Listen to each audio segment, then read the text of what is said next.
चले ना जो रिस्क पे सीजन 1 एपिसोड 35। अरमान के बोलने पर कुणाल होटल वापस तो चला गया, लेकिन वो काफ़ी ज़्यादा डरा हुआ था कि कहीं कोई उसे कुछ पूछ लिया तो वो क्या जवाब देगा। वही हुआ जिसका डर था। कुणाल सबसे नज़र चुराए छुपते छुपाते लिफ्ट से निकलकर अपने रूम की ओर जा ही रहा था कि आरुषि उसे देख ली। आरुषि बोली, तुम अकेले आए हो? तुम्हारे बॉस किधर है? कुणाल क्या बोलेगा सोच ही रहा था कि अंजलि भी वहाँ पहुँच गई। अंजलि को देखकर कुणाल और सोच में पड़ गया। अंजलि पूछी, तुम फ़ोन क्यों नहीं उठा रहे हो? और तुम्हारे बॉस का फ़ोन भी बिजी आ रहा है। वैसे अरमान भी आ गए हैं क्या? कुणाल मन में बोला, कहाँ फंसा दिया बॉस। आपके घर वाली, बाहर वाली और एक्स वाली के चक्कर में मैं बलि का बकरा बन रहा हूँ। अब क्या बोलूँ इन दोनों को कि आप कहाँ हो? आरुषि बोली, तुम्हें सुनाई नहीं दिया क्या? कहाँ है अरमान? तुम आ चुके हो तो उसे भी आ जाना चाहिए। कुणाल टाइम देखा 10 बजे थे। वो बोला नहीं। अंजलि और आरुषि एक साथ बोले, क्या?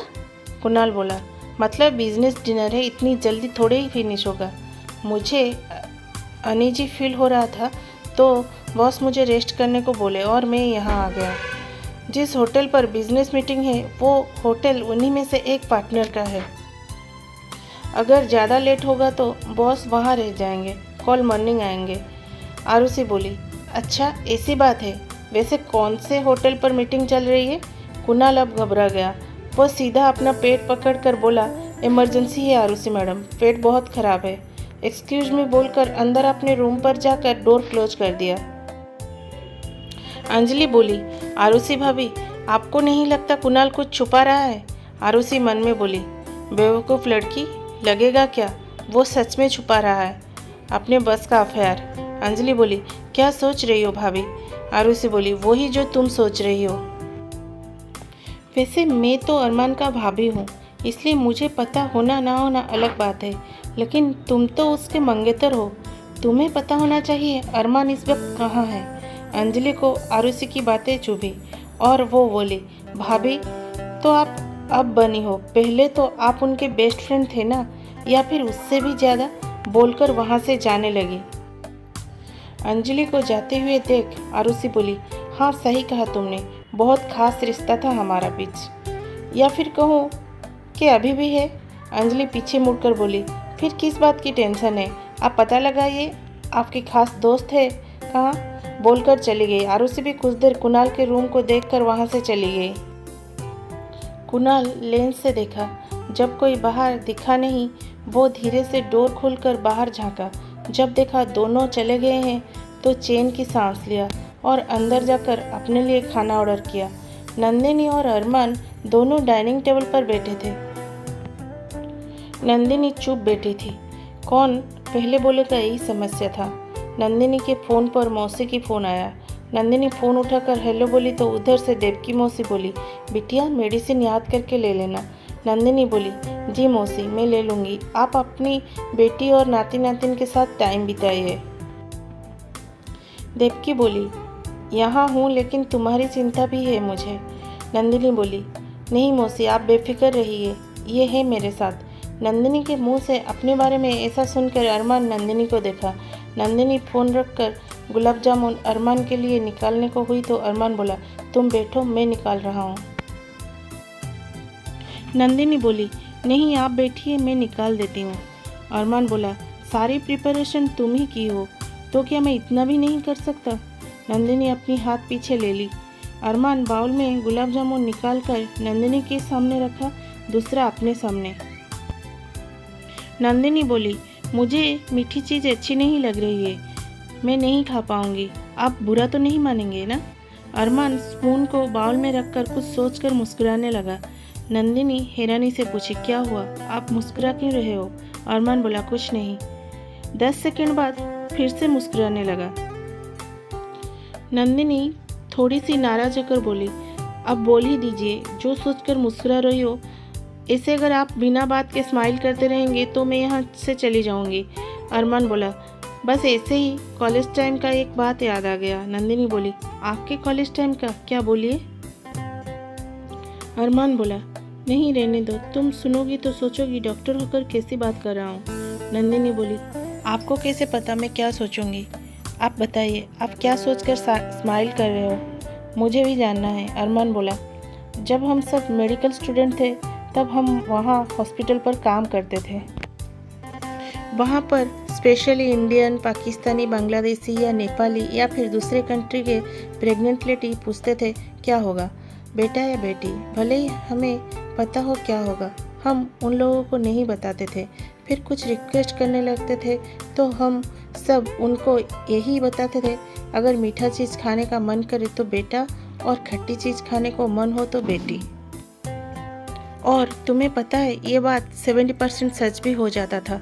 नंदिनी बोली, ओहो। कुछ देर बाद उसकी बत्ती जली और वो बड़ी बड़ी आंखें करके अरमान को देखी। अरमान भी उसे देखकर मुस्कुरा रहा था।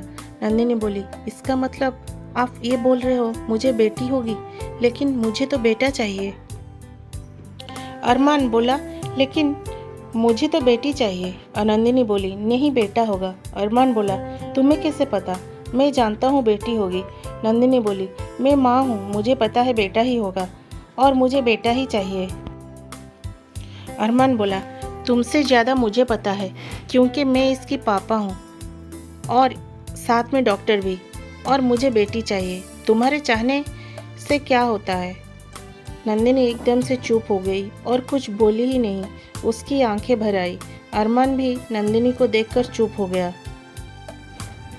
नंदिनी बोली, अभी आई बोलकर वहाँ से उठ गई और किचन में जाकर वॉश बेसिन के सामने खड़ी हो गई।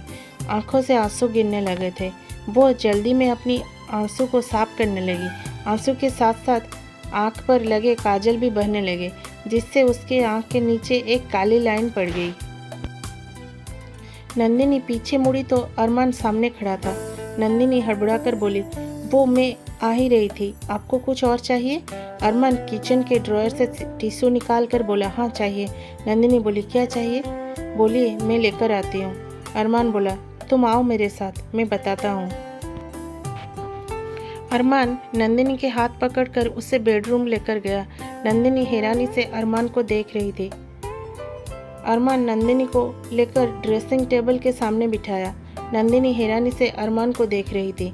अरमान इशारे से बोला तो नंदिनी मिरर में देखी।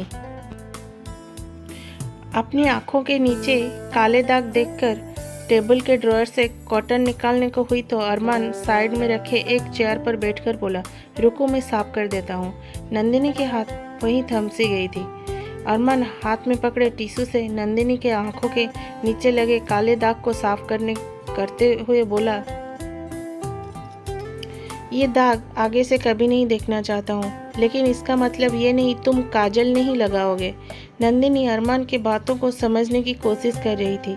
एक तो अरमान के इतनी करीबी, ऊपर उसकी हाथों को अपने गाल में महसूस नंदिनी एकदम से जम गई थी। अरमान ड्रॉयर से वेट टिश्यू निकालकर उसके गाल को अच्छे से साफ किया और बोला, बेटा हो या बेटी, हम दोनों उसे बहुत प्यार से रखेंगे। अरमान के मुंह से ये सुनने के बाद नंदिनी के आंखों से फिर से आंसू गिरने लगे। अरमान खड़ा हुआ और 2 कदम पीछे होकर बोला, अगर मुझे पता होता ये सुनने के बाद तुम फिर से रोओगी तो तुमसे ये नहीं बोलता। नंदिनी खड़ी हुई और अरमान के गले लग गई। अरमान भी उसे अपने बाहों में भर लिया। कुछ देर बाद अरमान नंदिनी से दूर हुआ और उसके आंसू को अपने होठ से चूमकर बोला, आज जितना रोना है रो लो, कल से मुझे सिर्फ तुम्हारी हंसी देखनी और सुननी है। प्रॉमिस करो मेरे सामने नहीं रोओगी। नंदिनी अरमान के गले लगकर बोली, प्रॉमिस नहीं रोऊंगी।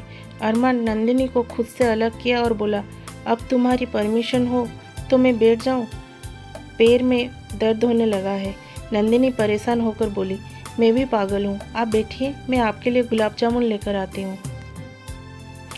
अरमान नंदिनी के हाथ पकड़कर उसे रोकते हुए बोला, स्वीट तो खाना है पर कुछ और खाने का मूड है।